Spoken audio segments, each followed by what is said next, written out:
পায়খানা করতে গেলে ব্যথা করে, সাথে রক্ত যায়, পায়খানার রাস্তায় গোটা গোটা কি যেন হয়েছে। সমাধান কি? আমি অনেক রোগী দেখেছি যারা দীর্ঘদিন ধরে এই রোগে ভোগার পরে আর না পেরে তবেই ডাক্তারের কাছে এসেছেন। কারণ এই রোগটা নিয়ে কথা বলতে আমরা অনেকেই লজ্জা পাই, ডাক্তারের কাছে যেতে চাই না। তাই ক্রমশ রোগটা জটিল হতে থাকে। আমি এই ভিডিওটি করছি রোগটির কারণ ও সমাধান খুব সহজ ভাষায় বুঝিয়ে দিতে। কি কারণে কি হচ্ছে সবকিছুই আপনি জানতে পারবেন। প্রথমে বুঝিয়ে বলি পায়ুপথে কি হচ্ছে। পায়ুপথ বলতে বোঝায় শরীর থেকে যেখান দিয়ে পায়খানা বের হয়ে যায়। এই পায়ুপথের মুখ সাধারণত বন্ধ থাকে। আমাদের যখন প্রয়োজন হয় আমরা চাপ দিয়ে সেই পায়ুপথের মুখ খুলে শরীর থেকে পায়খানা বা মল বের করে দেই। পায়ুপথের মুখ বন্ধ রাখতে সেখানে বেশ কিছু জিনিস একসাথে কাজ করে। তার মধ্যে একটা বিশেষ গুরুত্বপূর্ণ, নাম হলো অ্যানাল কুশন। দেখতে অনেকটা এই রকম। এগুলো 3 দিক থেকে চাপ দিয়ে পায়ুপথের মুখ বন্ধ রাখতে সাহায্য করে। যদি কোনো কারণে 3 দিকের এই কুশনগুলো ফুলে যায়, সেগুলো থেকে রক্তক্ষরণ হয় বা সেগুলো নিচের দিকে নেমে যায়, পায়ুপথের চারপাশে গোটার মতো দেখা যায়, তখন সেটাকে আমরা পাইলস বা অর্শ নামে চিনি। মেডিকেলের ভাষায় নাম হলো হেমোরয়েডস। পাইলস হলে আপনার শরীরে কেমন প্রভাব ফেলতে পারে? 1. পায়খানার সাথে রক্ত যেতে পারে। উজ্জ্বল লাল রঙের রক্ত। সাধারণত টয়লেট পেপার ব্যবহার করার পরে দেখা যায় সেখানে রক্তের ফোঁটা লেগে আছে, অথবা কমোডে বা প্যানের গায়ে দেখা যায় লাল রক্তের ছোপ। উজ্জ্বল লাল রক্ত কেন বের হয়? পায়খানা বের হওয়ার পথে একদম শেষ প্রান্তে রাস্তার মুখের কুশনগুলো থেকে রক্তক্ষরণ হয়েছে। সেই রক্ত এখনো তাজা, জমাট বাঁধার সুযোগ পায়নি, তাই উজ্জ্বল লাল দেখা যায়।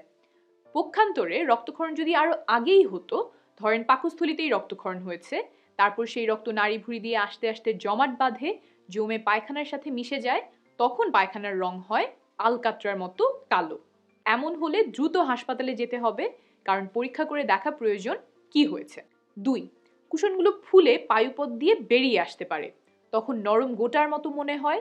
সেগুলো সাধারণত মলত্যাগের পরে বের হয়ে আসে আর নিজে নিজেই ভেতরে ঢুকে যায়, বা আঙুল দিয়েও ভেতরে ঢোকাতে হতে পারে। আবার কারো কারো ক্ষেত্রে পাইলস এমন পর্যায়ে পৌঁছে যায় যে আঙুল দিয়েও আর ভেতরে ঢোকানো যায় না। 3. অনেকেই দুশ্চিন্তা করেন এই রোগে ব্যথা কেমন হয়। সাধারণত তীব্র ব্যথা হয় না, তবে কখনো কখনো তীব্র ব্যথা হতে পারে। যেমন যদি পায়ুপথের বাইরে নরম গোটা থাকে, আঙুল দিয়েও ভেতরে ঢোকানো না যায়, আর সেগুলোতে রক্ত চলাচল বন্ধ হয়ে যায়, তখন তীব্র ব্যথা হয়। সাধারণত এই তীব্র ব্যথা 1 থেকে 2 দিনের জন্য হয়। তীব্র ব্যথা হলে একজন ডাক্তারের পরামর্শ নেবেন। যদি শীঘ্রই ডাক্তারের কাছে যাওয়ার সুযোগ না থাকে, তাহলে কিভাবে ব্যথা কমাবেন সেটা নিয়ে একটু পরেই বলছি। ডাক্তারের পরামর্শ অনুযায়ী ওষুধ খাওয়ার পাশাপাশিও এই কাজগুলো করতে পারবেন। 4. পাইলস হলে এছাড়াও আপনার পায়ুপথে চুলকাতে পারে, পায়ুপথ দিয়ে পিচ্ছিল কিছু পদার্থ বের হতে পারে যেটা দেখতে শ্লেষ্মার মতো। মলত্যাগ করার পরেও মনে হতে পারে যে পেট পরিষ্কার হয়নি, আবারও মলত্যাগ করতে হবে। এবার ওষুধ আর ঘরোয়া চিকিৎসা নিয়ে কথা বলবো। পাইলসের চিকিৎসার একটা গুরুত্বপূর্ণ অংশ হলো কোষ্ঠকাঠিন্য দূর করা। এর জন্য একটা ভালো ওষুধ হচ্ছে ইসবগুলের ভুসি। আমরা সবাই এই ওষুধ কম বেশি চিনি, তবে সঠিক ব্যবহার ও সাবধানতা অনেকের অজানা। তাই ইসবগুলের ভুসি কিভাবে খাবেন, কখন খাবেন আর কখন খাওয়া উচিত না, সেটা অল্প করে বলে দিচ্ছি।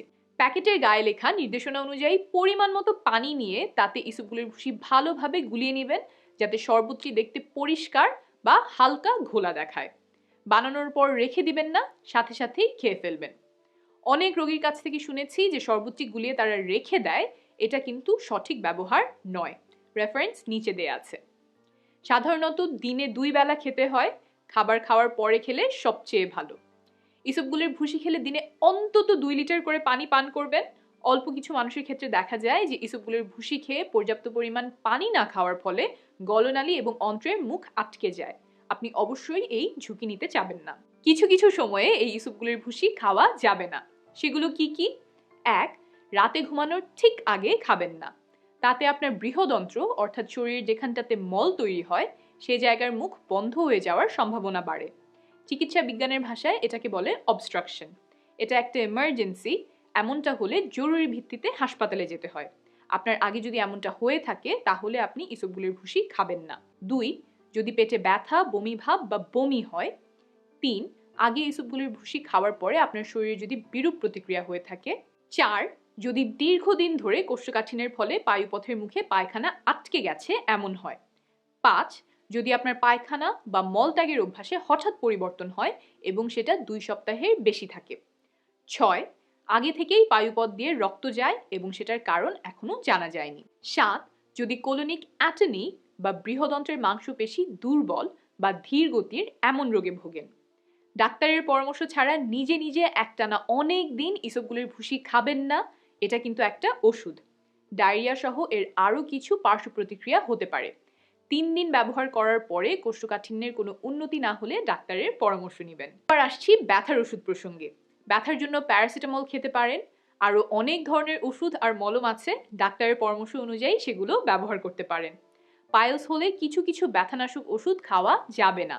সেগুলো কি কি? 1 ট্রামাডল, কারণ এই ওষুধটার একটা কমন পার্শ্ব প্রতিক্রিয়া হচ্ছে কোষ্ঠকাঠিন্য। বাজারের প্যারাসিটামলের সাথে ট্রামাডল মেশানো ব্যথানাশক ওষুধ পাওয়া যায়, এগুলো এড়িয়ে চলতে হবে। 2 আইবুপ্রোফেন, যদি আপনার পাইলস থেকে রক্ত যায়, কারণ এই ওষুধটা রক্তক্ষরণের ঝুঁকি বাড়িয়ে দেয়। বাসায় বসে বসে ওষুধের পাশাপাশি আর কিভাবে নিজের চিকিৎসা করতে পারেন, ব্যথা কমাতে পারেন, তা নিয়ে 10টা উপায় এখন বলবো। 1 ব্যথার জায়গাটা কুসুম গরম পানিতে ভিজিয়ে রাখতে পারেন। ছোট বাচ্চাদের গোসল করায় এমন একটা বড় বলে কুসুম গরম পানি নিয়ে সেখানটাতে বসতে পারেন।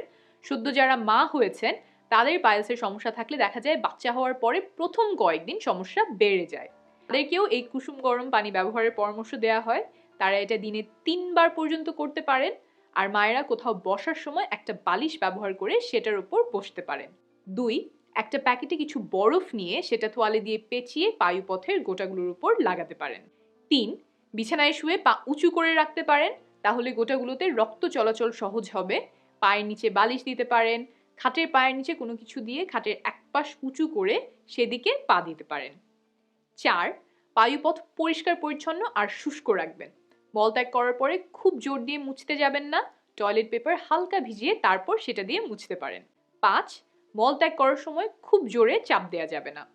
6 অনেক লম্বা সময় ধরে মলত্যাগ করবেন না।